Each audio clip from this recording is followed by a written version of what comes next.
নমস্কার বন্ধুরা, আমার চ্যানেলে সবাইকে স্বাগত জানাই।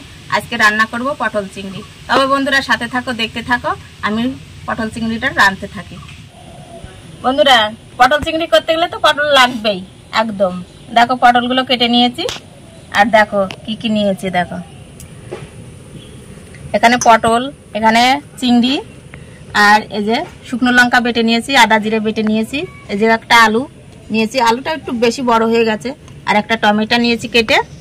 আর মাছটা এখনই মেখে নেব লবণ হলদি দিয়ে।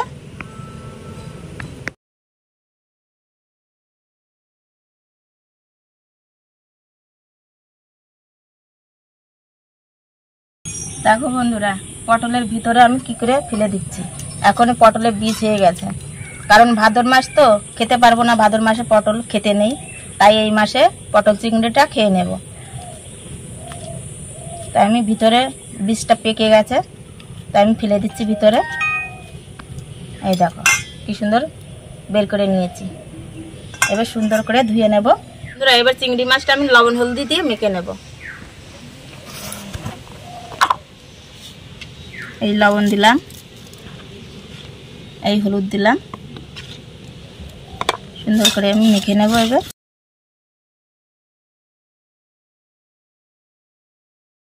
বন্ধুরা, এবার আমি কড়াইটা উনুনে বসিয়ে দেব।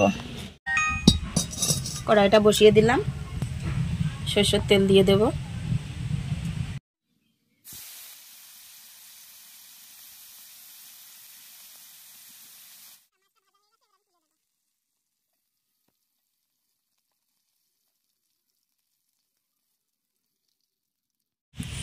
এবার আমি পটলগুলো ভেজে নেব।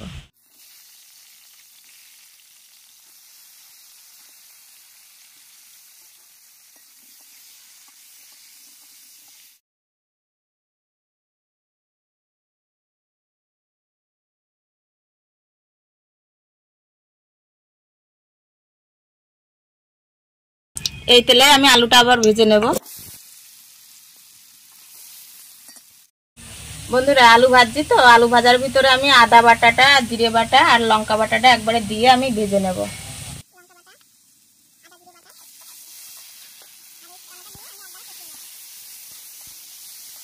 বন্ধুরা, ভাজা হয়ে গেছে, আর আমি জলটা দিয়ে দেব।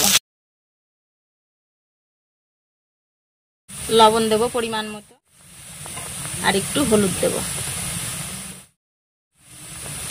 বন্ধুরা, পটলটা আমি ভেজে রেখেছিলাম, জলটা জাল এসে গেছে, আমি দিয়ে দেবো। আর একবার আমি মাছটাও দিয়ে দেবো, চিংড়ি মাছটা ভেজে রেখেছিলাম, দিয়ে দেবো।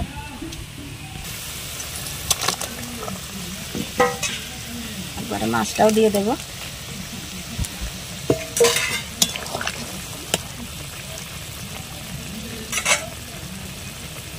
বন্ধুরা, পটলটা আমি ভেজে রেখেছিলাম, জলটা জাল এসে গেছে, আমি দিয়ে দেবো। আর একবার আমি মাছটাও দিয়ে দেবো, চিংড়ি মাছটা ভেজে রেখেছিলাম, দিয়ে দেবো। একবারে মাছটাও দিয়ে দেবো।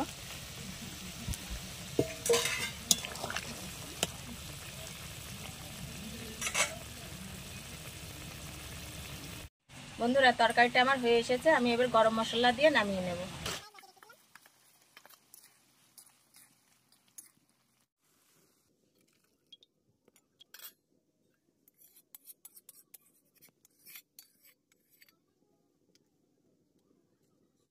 বন্ধুরা, পটল চিংড়ির রেসিপি কেমন হয়েছে? যদি ভিডিওটি ভালো লাগে তাহলে একটা লাইক করো। আর আজকের জন্য টাটা।